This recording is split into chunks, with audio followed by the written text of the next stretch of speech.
मोहनराव कांबळे, मागासवर्गीय वंचित संघ, महाराष्ट्र राज्य। यावेळेस असं आहे की समाजाच्या भरपूर मागण्या आहेत, परंतु मुख्य मागणी जी आहे आमची अ ब क ड वर्गीकरण झालं पाहिजे। हा मूळ मुद्दा आमच्या सर्व समाजाचा आहे आणि 59 जातीचा आहेत, एका जातीचा नसून। त्याचबरोबर लोकशाहीर डॉक्टर अण्णाभाऊ साठे वाटेगाव इथलं स्मारक लवकरात लवकर झालं पाहिजे।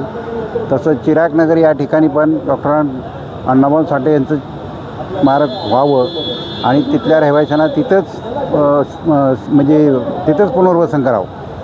त्याचबरोबर आमची मागणी अशी आहे, गोरेगावमध्ये इथं अण्णाभाऊंच्या नावाने मोतीलाल नगर या ठिकाणी गोरेगावला इथे जागा आहे, त्या जाग्यावरती सुद्धा अण्णाभाऊंचं स्मारक उभं राहावं। ते म्युन्सिपाल्टीच्या ताब्यात आहे आणि गार्डन आहे तिथे, सध्या गार्डनमध्ये आहे ती जागा।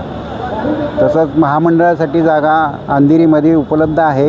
गोपले साहेब होते त्यावेळेस त्यांनी ती जागा मिळवून घेतलेली होती, पण शासनानं दुर्लक्ष केल्यामुळं ते त्याच्यावर पण महामंडळाचं ऑफिस तिथं गेलं नाही। तर ते महामंडळाचं इकडं तिकडं नेण्यापेक्षा त्या ठिकाणी त्याचं शिफ्टिंग करावं।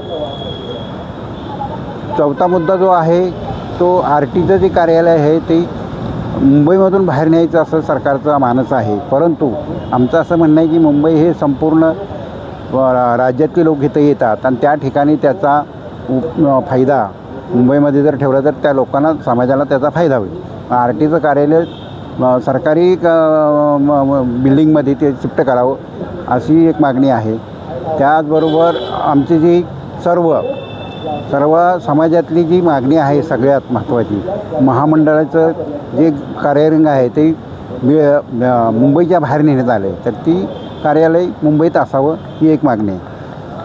त्यात परत दुसरी अशी एक मागणी शेवटची की जे सावकारी जो प्रायव्हेट सावकार जे आहेत, खाजगी सावकार, त्या सावकारामुळं बऱ्याच लोकांच्या आत्महत्या होतात, शेतकऱ्यांच्या आत्महत्या होतात, नोकरदारांच्या आत्महत्या होतात, तर त्याच्यावरती सरकारनं बंदी घालावी असेही यावेळेस ह्या मागण्या असतील। आणि दिनांक 4/3/2025 पासून आमरण उपोषण या ठिकाणी करण्यात येणार आहे। सर्व समाज बांधवांना मी अशी विनंती करतो की आपण त्यावेळेस त्या उपोषणाला सगळ्यांनी हजर व्हावं, पाठिंबा द्यावा आणि हे समाजाचा लढा आहे ते आपण पुढं तसाच चालू ठेवला पाहिजे। समाजाचा रेटा हा पुढं नेला पाहिजे आपल्याला, त्यासाठी आपण सगळ्यांनी सहकार्य करावं। धन्यवाद। जय भीम, जय लहू।